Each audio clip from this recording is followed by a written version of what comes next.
रसूलों के निकलने की तस्वीर देखी होगी कुरान में आप लोगों ने।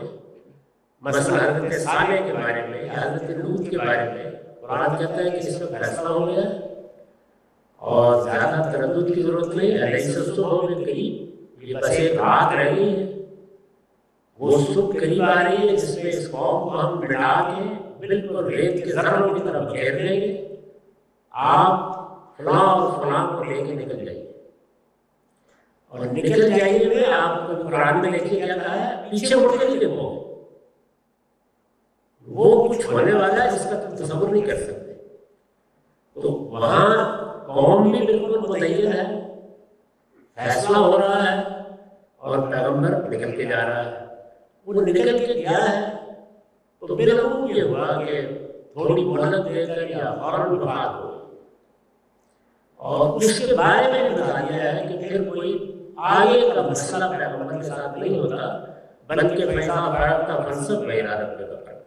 यानी आप जाइए और जाकर अल्लाह की इबादत करें, अल्लाह को याद करें, आप अल्लाह का फैसला आ जाए, कुछ नहीं होता। लेकिन इब्राहीम अलैहिस्सलाम के साथ ये नहीं हुआ।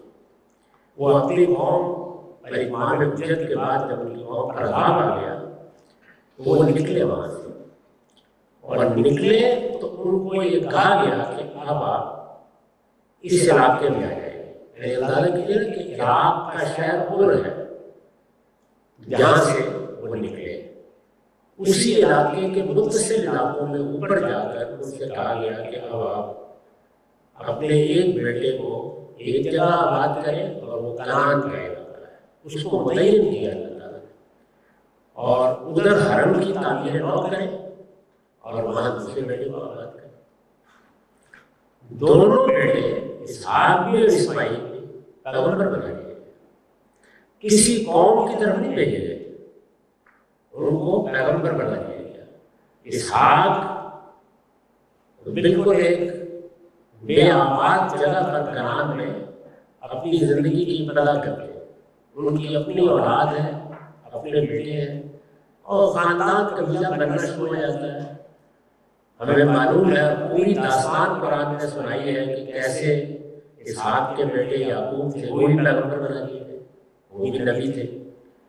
फिर उनके बेटे यूसुफ को भी पैगंबर बना दिया गया।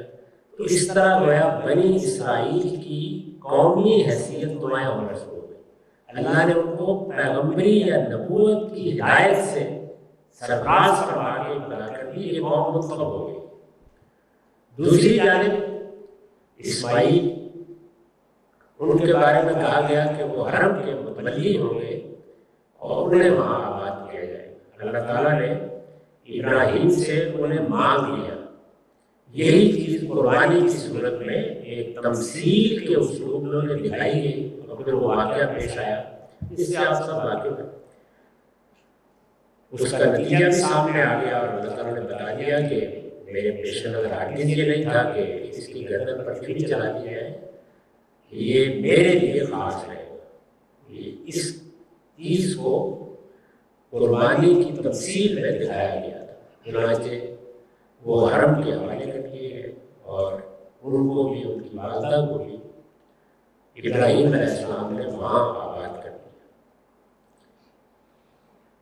जब वहाँ उनको आबाद कर दिए तो वहाँ पहले से कुछ कबाइल मौजूद थे, चुनांचे उनको रसूल बना दिया गया कि वो उस कौम को दावत दें। रसूल बनाने का मतलब ये था कि वो उस कौम को दावत देंगे जो थोड़े से कबीले वहाँ आबाद थे। उन कबाइल के बारे में मौलवीन ने काफ़ी तफसीलात बयान कर दी। बनी कर उनके कबाइल थे, वहाँ उनको आबाद किया गया। तो जाहिर है कि अब एक ही सूरत पेश आ सकती थी, या तो वो जाके दावत देंगे और वो ईमान ले आएंगे, और अगर वो ईमान नहीं लाते तो डरा दिए जाए, उनसे ज़मीन खाली करा दी जाए।